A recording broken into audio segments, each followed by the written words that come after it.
Kat Von D recently released her Metal Crush eyeshadows on Sephora. So I went ahead and I picked up the 10 that are available. I did see on Temptalia's blog that there is 11 shades, so there is a shade at large. But there are only 10 shades currently available on Sephora. But there is one more shade somewhere. I don't know when it's going to come out or what the deal is with it. But I have those 10 shadows to share with you guys today. I'm going to go ahead and kind of give you a sort of a review, I guess, and then I'm going to swatch them individually and kind of compare them to some other shadow formulas that are kind of similar. This is what the packaging looks like. They have the color coordinated shade kind of on the box, if you guys are interested in what the boxes look like. And then this is what the packaging looks like. It's got the Kat Von D logo, and I do appreciate that the cover is clear so you can see the shade that's inside. And then it's a hard plastic packaging, and you get a ton of product per eyeshadow. Seemingly they're kind of expensive, you know, for an individual shadow, but you get 0.10 ounces of product, which is a load. It's a ton of product. So this is what the packaging on this looks like right there. I'm going to go ahead and swatch them all right now for you guys so you guys can see what they look like, and then kind of talk about the formula of them afterwards.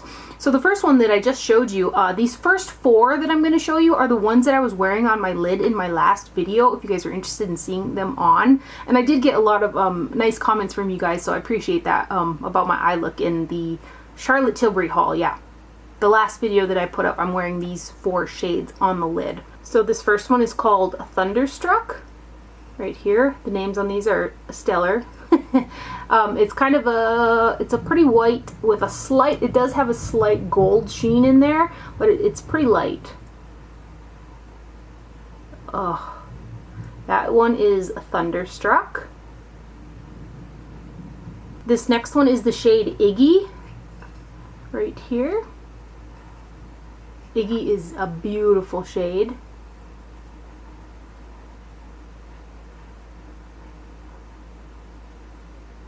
That one is Iggy.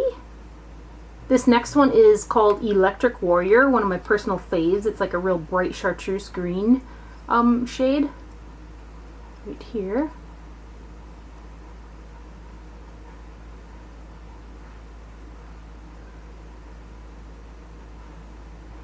This purple shade right here is called Danzig. And it looks like that. This one here is kind of unique.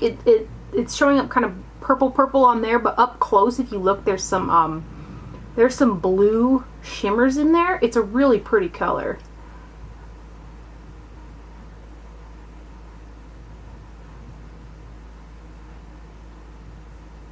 I don't know how well that would show up, but these are the 4 shades that I was wearing on my lid in the last video right there. So that one is Danzig.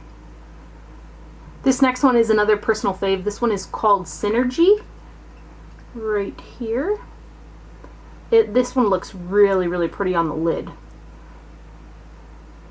And I actually kind of dabbed in a bit of the light color too. And I kind of dabbed this lighter color in with a couple of the different shades when I had used these. And it does, if you want a lighter purple, you can mix a tiny bit of that in there and it lightens it up, which I found quite useful. So this one is Synergy. Isn't that beautiful? They're all beautiful. They're just, whew, they're beautiful. And then we've got Raw Power right here. This one is beautiful as well. I'm saying that about all of them, but they all are truly beautiful. Oh, yes, that one is Raw Power.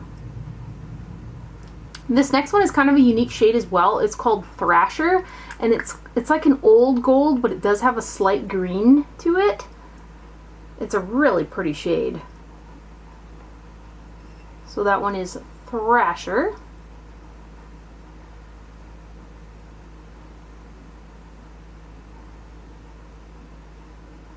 Aren't those, oh, they just look so nice lined up too. This is the first time I've swatched them all together like this. And then we've got Static Age, which is a really gorgeous silver gray.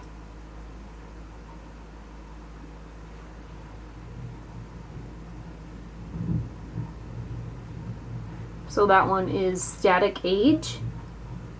This one here is called Black Number 1. Right there. And it's a black with some silver sparkles in it. It almost has, there is a bit of There's a bit of a blue-green hint to this. I don't know if that's going to pick up. It's not fully, it's not color I'd call black anyway. It's got a little bit of a, some color to it. So that's black number 1. And then this last one is called Paranoid, and it is a vibrant blue. All of these are showing up really true in the viewfinder too, so. Isn't that like, bam. It's like pouring out all of a sudden, so if you can hear that, I'm sorry. So this one is Paranoid. Oh my goodness. Let's see here. This is the swatches of them all. Hopefully they're not going blurry, but oh my gosh, they're really, really beautiful.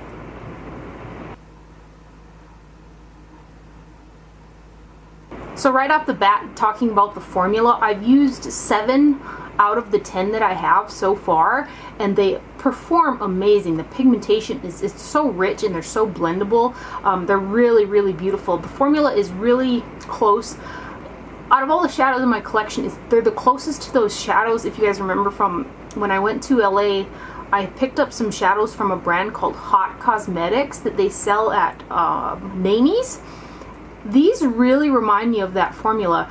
They are another one of those shadows, which you'll see a lot of companies are coming out with the eyeshadows that are full of like silicones or silicone derivatives, dimethicone, stuff like that, where you can really pump that color into those shadows without getting, that dimethicone really holds on to the pigment. It's almost like a built-in primer, if you will. Makeup Forever is another company that's doing that, and also Makeup Geek. I have quite a few of their foiled shadows. Now, when I had initially purchased the foiled shadows, I remember watching Marlena, her video when she was talking about them, and she said that they were really creamy and they felt the way that they did because they were full of a bunch of oil. And so when I got them, I wanted to know which oils were in them, and there aren't any oils in the shadows. They're also another formula that's pumped full of the silicone derivatives and silicones, dimethicone, stuff like that. I think that those are really gorgeous shadows. I do think that they went a little overboard with the silicones in those ones. They can be a little bit difficult for me to pick up on a brush, and then too, they transfer. The Makeup Geek ones transfer on my lid. Like, I get a lot of transfer with shimmery shades when I wear them on my lid anyways, but these ones in particular, I mean, they really transferred because I do have that hooded eye, so I do get transfer up through here, and with those ones it was an excessive amount of transfer, although they are very beautiful shadows. The Kat Von D ones I thought for sure would, especially being that metallic and then also the dimethicone in them, I thought they would transfer for sure up to my upper part of my, like my hooded part of my lid, and they didn't. I was really, really surprised. I wore those bright shades on my lid and I thought for sure I would have transfer up there after a couple hours, and it was like minimal, which really surprised me. I was really quite happy about that.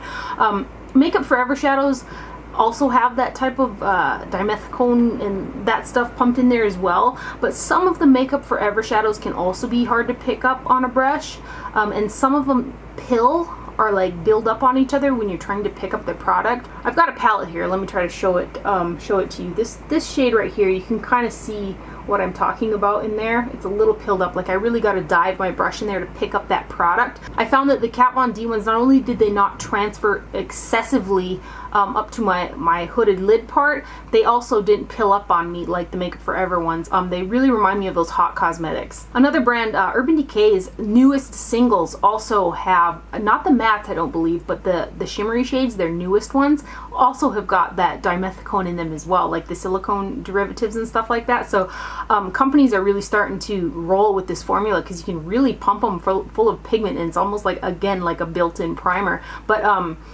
these blended together like a dream. They're pigmented. I had minimal fallout, but not even gonna lie, when I was picking them up with my brush, I didn't like really excessively tap off my brush either, because the product had picked up so nicely on the brush. It wasn't like crumbling or anything that made me think in my mind that I'd have a ton of fallout, but there was just minimal fallout. So anyway, I hope you guys found this video helpful. Thank you for watching. Do not forget to wear sunscreen, and I will see you guys later. Bye.